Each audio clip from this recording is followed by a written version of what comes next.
What's on, ladies and gentlemen? My name's Ross, I like games, and today, well, I'm here with some kind of weird news. You see, a new mechanic has gone and been revealed in the Digimon trading card game, but it's gone and been revealed in a magazine, and they've not actually shown us images of the cards that use it, which is frankly, well, let's just say, less useful than it could be. They have shown us a couple of images, but it is of the Metal Greymon from the starter deck, which I think it's fair to say we saw a little while ago, and the Garurumon from the blue starter deck, which we saw a little while ago. But the thing is, this is genuinely, really exciting.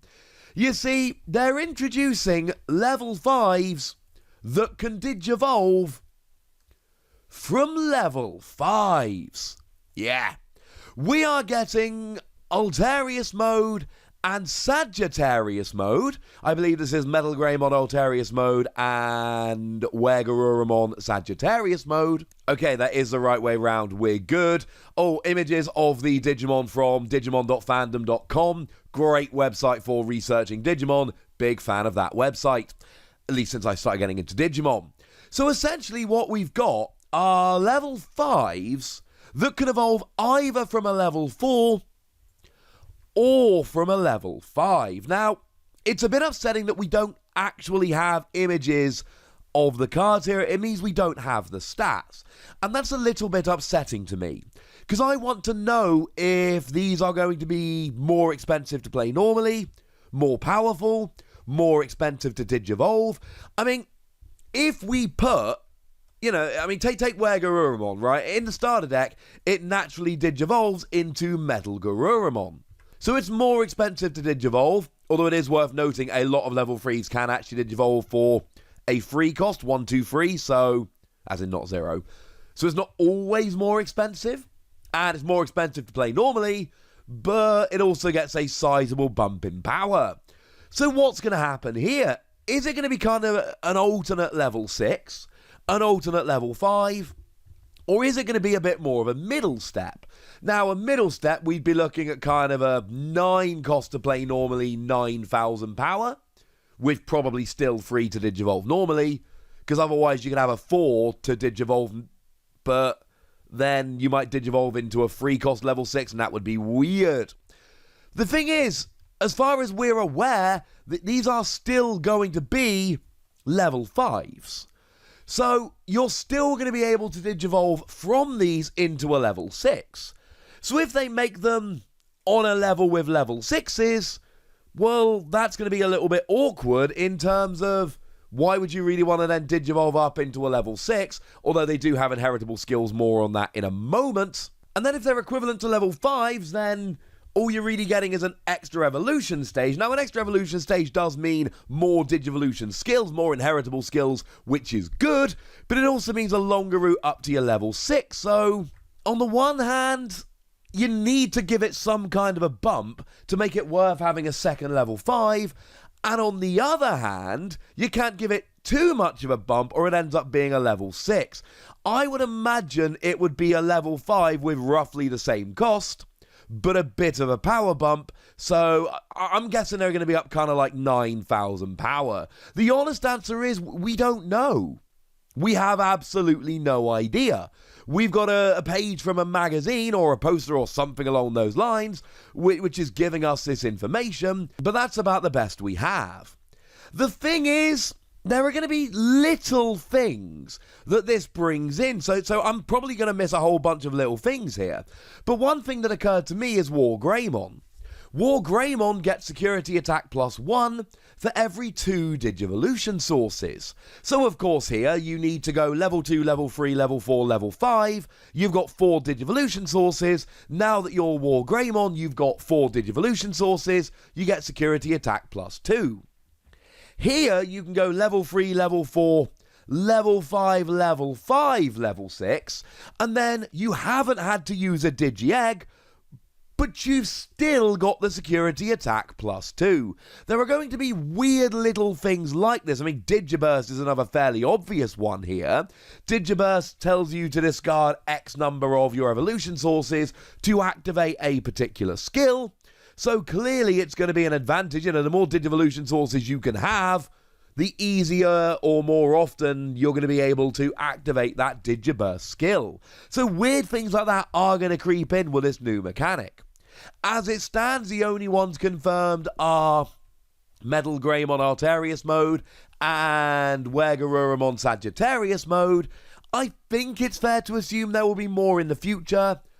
I don't think it's fair to assume there will be more in this set. Now, that's not to say there won't be, there might be, but I'm just saying it's not a given, whereas I think it is a given that we will get more in future sets. It's always weird when a mechanic gets introduced and then immediately set aside. Now, the good news is, though we don't have card images, we do have word of the inheritable skills here. So, Metal Greymon Alterius mode, as I've said, it can evolve from a level 4 or a level 5. And I believe the skill here, translation from the lovely folks over at Ensign Gaming Channel, says that when you Digivolve from a Metal Greymon, you destroy a Digimon with 4,000 power or below. Do bear in mind that we're talking about blurry translations from a magazine. They are subject to change. We do need to wait and see, I think is fair to say. So, you can evolve from a level 4 here, but if you Digivolve from a level 4, you don't actually get this extra skill to destroy a Digimon with 4,000 power or below, which means that, you know, you're really missing out here. And this really does confuse me as to what the stats are going to be, because if you can Digivolve from a level 4 or 5, do we want a level 5 that's just more powerful? But then again, if you Digivolve straight from a level 4, you essentially are a vanilla Digimon, so you should have more power, so that would actually work.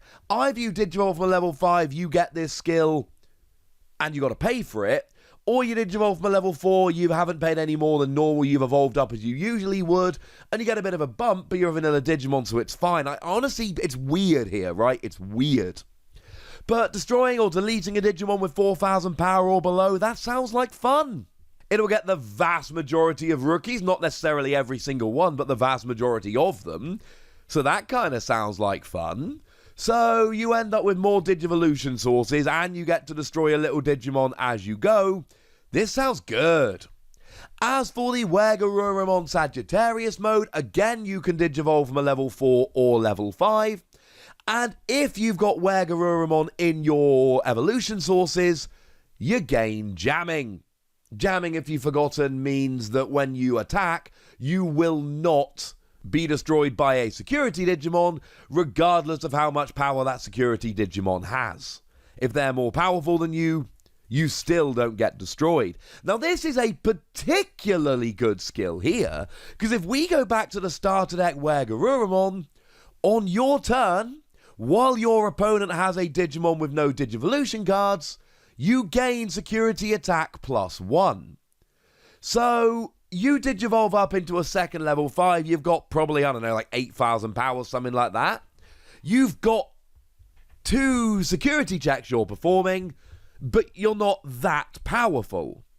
Whereas here, you've got jamming, and jamming and extra security attack is just a beautiful, beautiful combo. Because you're taking out extra security cards while guaranteeing that those security cards aren't going to be getting you.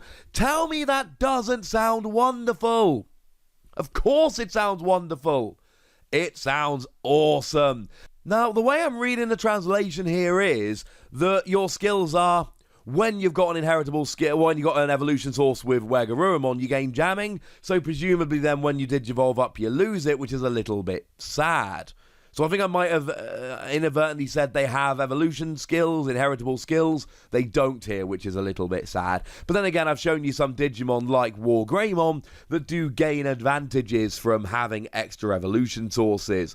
I'm going to be honest with you, ladies and gentlemen. There is so much we don't know here. The skills are not confirmed. All we've got are translations from shall we say, small blurry magazine images. We don't know the stats. We know that we're getting Digimon that can Digivolve from level 4 or 5. In terms of, mechanics, you just Digivolve from level 4 or 5. In terms of lore here, essentially what's going on is they're just changing modes, which is a thing that Digimon do. And this is awesome, of course, because what's basically happening is the card designers are turning around and going, well, you know what? Let's try and make the card game just a little bit more involved in terms of the actual Digimon lore, which is awesome. Love it when people designing the card games really try and make it as close to the original property as possible. Always makes me happy. But now it's over to you guys. Do you think I made a mistake in anything I'm saying here? Do you have any predictions? Let's start a conversation about this. I would be delighted. Go nuts in the comment section. But be nice, would ya? And then make sure you like this video, subscribe to this channel, follow me on Twitter at TheWasi, and Twitch for some live action at twitch.tv/PTCG Radio. If you want to support the channel, get some bonus podcasts and all that good stuff, head on over to patreon.com/PTCG Radio, where you can do exactly that. But by far the most important thing, as always, look after yourselves till next time, would ya? Thank you very much for watching. My name's Ross, and you've been watching Wasi Plays.